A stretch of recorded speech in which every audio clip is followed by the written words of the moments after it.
నమస్తే, welcome to YoYo TV. BJP focus మొత్తం లోక్సభ ఎన్నికలపై పెట్టింది.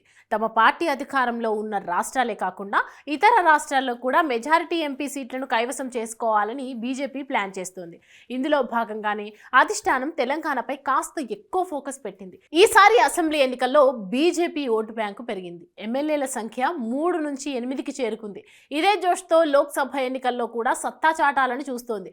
అందుకోసం అధిష్టానం సూచనల మేరకు రాష్ట్ర నేతలు యాక్టివ్ అయ్యారు. తమ పార్లమెంటు పరిధిలో పట్టు పెంచుకునేందుకు రంగంలోకి దిగారు. ఇదే నేపథ్యంలో బీజేపీ అధిష్టానం ఎంపీ అభ్యర్థుల ఎంపికపై కసరత్తు ప్రారంభించింది. అయితే విడతల వారీగా జాబితాను విడుదల చేయాలని చూస్తోంది అధిష్టానం. ఈ కార్యక్రమంలో బీజేపీ ఎంపీ అభ్యర్థులకు సంబంధించిన తొలి జాబితాను సిద్ధం చేసింది. కేంద్ర ఎన్నికల కమిటీకి పార్లమెంటు స్థానాలకు సంబంధించిన లిస్టును బీజేపీ పంపించింది. తెలంగాణలోని 10 పార్లమెంటు స్థానాల అభ్యర్థుల జాబితాను వచ్చే వారం విడుదల చేయనున్నారు బీజేపీ పెద్దలు. ఫస్ట్ లిస్ట్ లో ఛాన్స్ కొట్టేసే ఆ నాయకులు ఎవరు? లోక్సభ ఎన్నికలపై కమలనాథుల వ్యూహం ఏంటి? తెలంగాణలో మెజారిటీ పార్లమెంటు స్థానాలు దక్కించుకోవడానికి కాషాయ పార్టీ దూకుడుగా వెళ్లాలని నిర్ణయించింది. ప్రత్యర్థి రాజకీయ పక్షాల కంటే ముందుగానే అభ్యర్థులను ప్రకటించాలని భావిస్తున్నారు.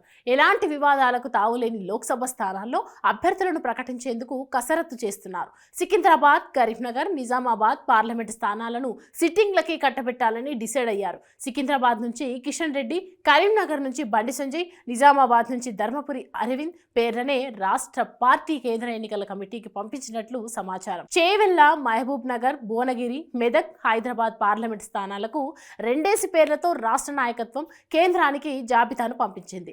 మల్కాజ్గిరి, జహీరాబాద్ ఎంపీ టికెట్ కోసం అధిక సంఖ్యలో ఆశావాహులు ఉండటంతో ఆ పార్లమెంటు స్థానాలను ప్రస్తుతానికి పక్కన పెట్టారు. ఆదిలాబాద్ లో సిట్టింగ్ ఎంపీ సోయం బాపురావు స్థానంలో కొత్త అభ్యర్థిని బరిలోకి దించాలని భావిస్తున్నారు. ఖమ్మం, నల్గొండ, మహబూబాబాద్ పార్లమెంటు స్థానాల పరిధిలో బీజేపీ బలహీనంగా ఉంది. ప్రత్యర్థి పార్టీల నుంచి బలమైన అభ్యర్థులను తీసుకొని పోటీ చేయిస్తే ఎలా ఉంటుందని దానిపై కమలనాథులు చర్చిస్తున్నారు.